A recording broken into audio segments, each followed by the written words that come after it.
Latoya, you out here with me. Hey. Monica said I needed to hear this. Good. So we're going to jump right into it because I know you guys, got a time frame too. So the difference between, well, first off, let me introduce myself, okay? I'm so excited to talk about it. My name is Tanisha Johnson, aka TJ Self Care. You guys been following me for a while. I am a author of the book entitled "When Depression and Anxiety Have a Voice." I am also a self care coach, and I am a writer, essentially. And I started my healing journey through my writing, and it transcended into me being a facilitator, a coach, and all those amazing things. And as I go on my healing journey, I always like to share what I'm learning with you. And one of the things that I have really been learning for myself is there's a difference between deep, like that deep rooted healing versus like growth, the growth of healing. When we first start our healing journey, we are really trying to pull up our roots. We're trying to figure out, how did I become who I am? Hey Raven. We're trying to figure out, how did I become who I am? What are some of the challenges that I deal with? What are some of the things that I want to do better, with? How do I want to show up in the world, etc., etc. That's that deep rooted work where we're literally pulling up roots. We're defining our family of origin. We're defining our roles we had in our family. We're defining like who am I, right? Why are things not working out the way I want them to work out? Why am I in relationships where I feel like I'm not getting my needs met? Why am I dealing with people, that I don't necessarily want to deal with? Hey, Nary Purple, thank you for joining. So it's like we're doing all of that deep-rooted work, right? Within the deep-rooted work of healing, the essential goal is for you to determine a few things. Who you are, what's your role in your family, and now what does that look like in your personal life? How do you want to show up in the world? And then essentially, how do you want to start to create the life that you want for yourself, right? That's essentially what we're doing. Now, as we continue to move forward, though, there's the growth part of healing. Growth work means that you have acknowledged your flaws, you have acknowledged the things that you want to work on, you're using the new skills, and now you're in this season of learning to say no, you're setting your boundaries, you're having the hard conversations with people, when they have done things you don't like or things that you're not pleased with. You are accepting feedback from people about yourself and how you show up in the world, and you are essentially trying to take all of this information and grow. It's the growth part of healing that is ongoing. So when people say you never stop healing, I used to say I don't necessarily agree with that. And then I said to myself, but Tanisha, why don't you agree with that? And the reason why I don't agree with it, Monica said, put this in the book. I will. The reason why I used to not agree with it is because I used to say, no. Like, after we heal, then we're just like evolving, right? But I guess I had to keep learning and healing myself to understand that this growth work, though, is still actually healing. And that's the part of healing that never stops happening. We never stop growing. We never stop evolving, until we pass away, right? Chula Girl put hundreds in the chat. Like, we never stop growing. And I also want to share with you that is the part of healing that's the most challenging. A lot of times we think that when we're doing the work of pulling up the roots, trying to figure out who we are, what's happening to us, why do we keep getting in these relationships? Why do we keep making these decisions for ourselves that don't work out? That is the exhausting part. But the real challenging part is when you start to put all the things you now know about yourself and you combine them with the new ways that you've decided you want to live, and you're trying to grow. That's the part. that will literally take you out if you're not careful. And the reason why I say that is because your brain, see, this is the thing about healing that I feel like not enough people talk about. Breaking these patterns is hard because your brain has literally grown through the traumatic experiences that you've been through. And your brain, my brain too, has taught us how to survive, right? That's why when some, prime example, now this was Tanisha 5 years ago, okay? So don't judge me. But 5 years ago, I don't get a text back from a person in 2-3 hours. They already on my boo-boo list. Like, okay, this ain't gonna work. I'm not hearing from you. Right? If I don't hear from you for about 2 or 3 days, when the person do reach out, they might as well not say anything at all because I'm done with them. My mind has told me this person is a threat. This person is doing things that other people have done that essentially hurt you in the past. So you cannot let this person continue to get away with what they're doing. You either have to shut it down or you have to set a boundary, and that's it. And I would ignore the person for maybe 2-3 weeks. And then if they reached out again, or sometimes I would reach out on my own, and I would automatically just be snappy. Like, hey, I'm not going to take this type of stuff. I text you, I didn't hear nothing for 4 or 5 hours, and then that turned into like days. I don't know what's going on, but like I can't do it or whatever. And then the person would tell me what happened, and I would listen to it for a little bit and just be like, okay, whatever. That's old Tanisha, right? And hey to those who are joining. New Tanisha now, right, is walking through life with more acceptance, more compassion. Because I love myself, I have enough energy to hold myself down. And that's the beauty of self-care. When we start taking care of ourselves and things happen, you may genuinely want somebody to lean on, but you don't need them anymore. It's no longer a need. And when it doesn't happen, you don't get heartbroken about it the same way you did before.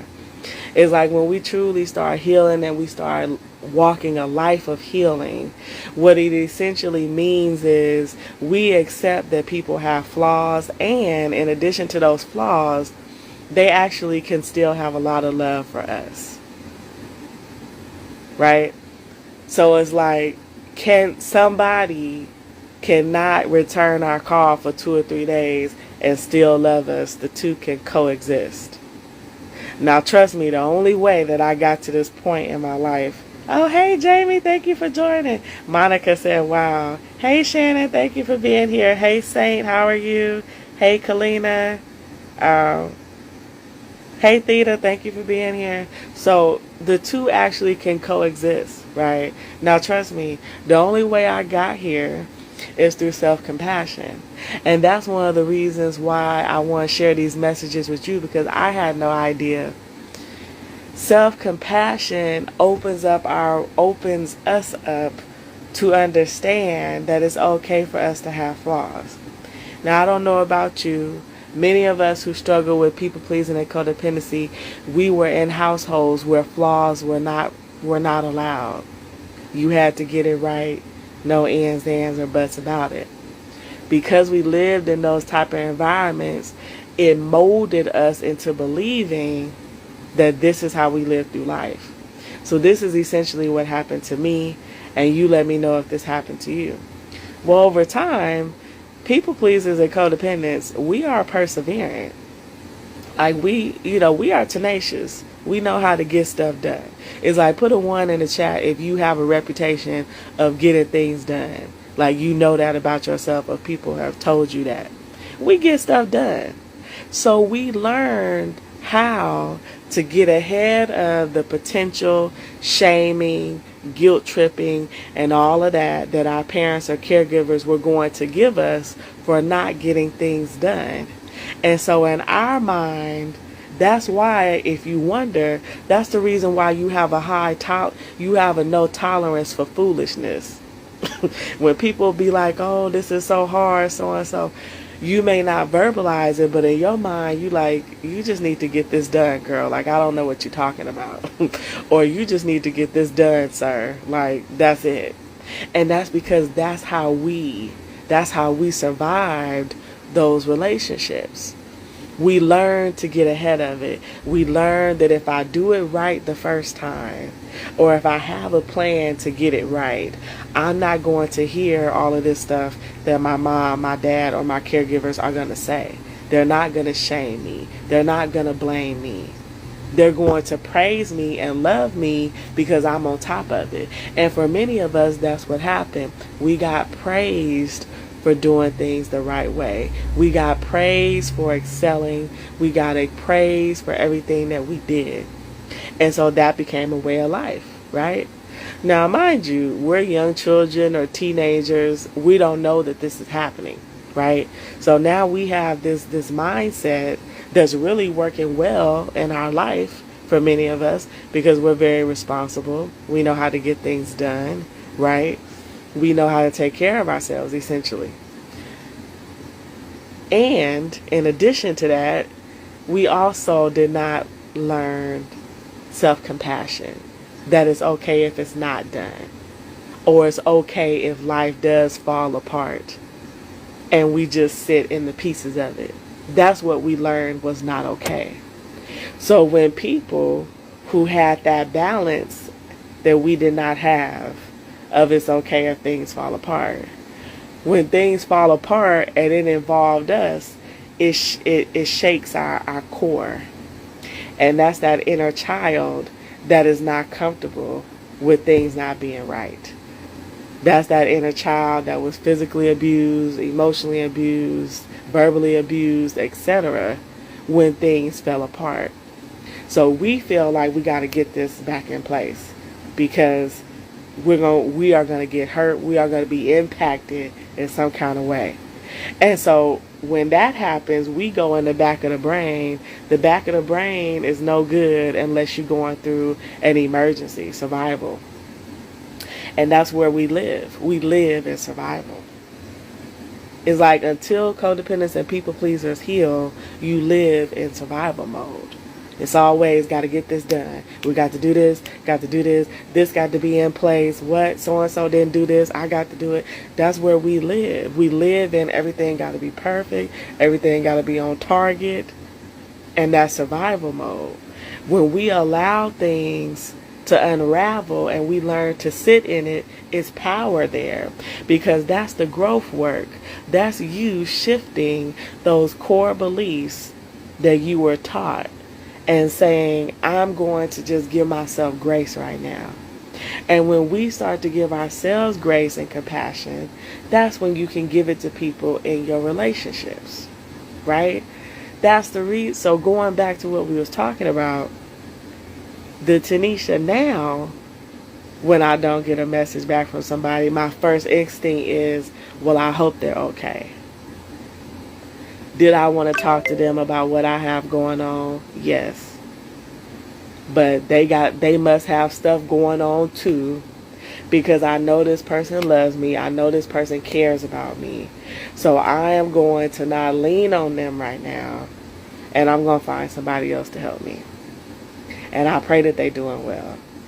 And if I have not heard from them by the time I start feeling better, then I'll reach out again and say, hey, how you doing? Right?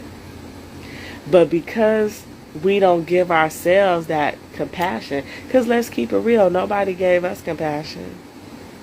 You know, many of us, we didn't have those parents where you struggling in school and you coming home and you saying the kids picking on me because of so and so and so and so, and that parent tell you, you know, oh, it's gonna be okay.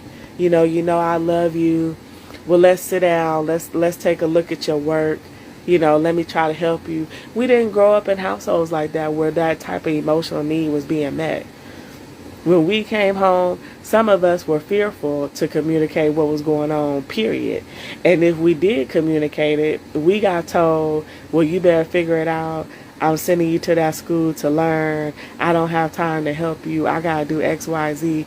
That's shaming and guilt tripping that we got. Now, hey, I'm not saying Maybe our parents did. I mean, the reality is our parents may have had a lot on their plate, but we also didn't ask to be here. And it was still, they were supposed to find a way to support us, right? Hey Sam, thank you for joining. I'm kind of doing a solo live today because I'm not going live long, but I see your request and let's try to connect. Monica said that is right. We didn't have those type of parents, right? And so we literally, healing from this is going to mean that you have an obligation.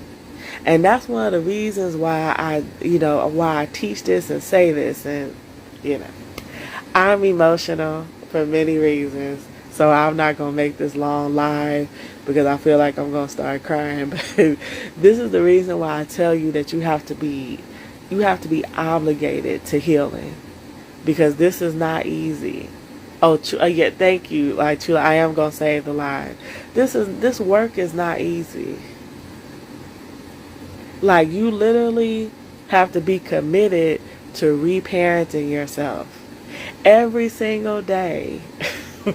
Every single day. I gotta hold little Tanisha's hand and tell her, this person still loves you. They got a lot going on. We are not going to block them. We are not going to delete the number. We are going to find a way to communicate how we feel. And then I literally watch myself pick up the phone. Hey girl. Hey auntie, how you doing? And then they say something, oh, I'm all right, blah, blah, blah. Oh, okay. Well, I need to talk to you because I love you, but I'm really sad about how you said XYZ. And I want to be in a relationship with you, so I'm trying to figure out how can we resolve this. And then you got to listen to the feedback that person. And let me tell you something. People that's not healing like us, sometimes they talk a lot of like, they talk a lot of crap. They got every single excuse in the book. And we gotta listen to that with grace, not combative. You gotta listen to that with grace. And then you have to say, oh, okay, well, I hear you and I understand. I didn't interpret it. I didn't look at it like that. So this is how I feel about what happened. And this is what I need. And these are the things that I need in order for us to be in a relationship. What do you need? Are there things that I can do better, in our relationship? How did this unfold where you felt like it was okay to say X, Y, Z to me? You see the look on my face? I got this look on my face because I hate these conversations. Hey, Bree, thank you for joining. Monica said, help me, Lord. I hate having these conversations. I hate them. I hate them. I wish that I could just block people and avoid people and stay at my house and never see anybody again sometimes.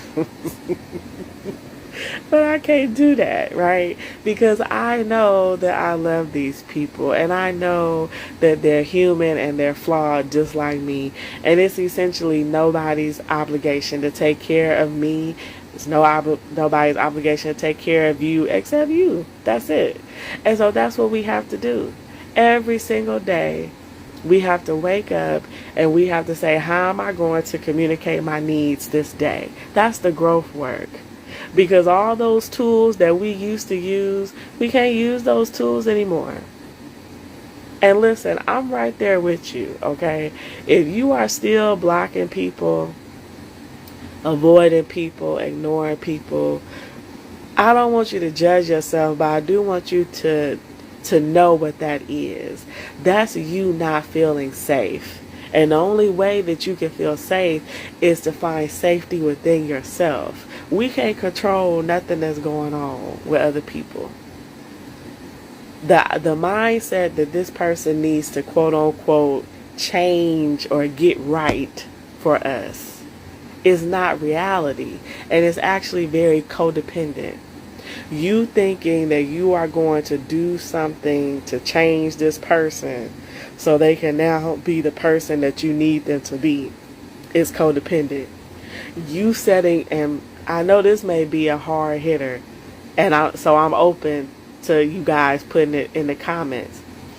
But even you setting hard boundaries is codependent, because now you're using your boundary to force that person to change. Boundaries are for you. They're not for the other person. We cannot use boundaries to force people to do what we want them to do. I'm not going out with you until you do X, Y, Z. That's you now using your boundary to make them change. We change that conversation and we say, you know what, I notice every time we go out, this is the type of behavior you have. I love hanging out with you and being with you, but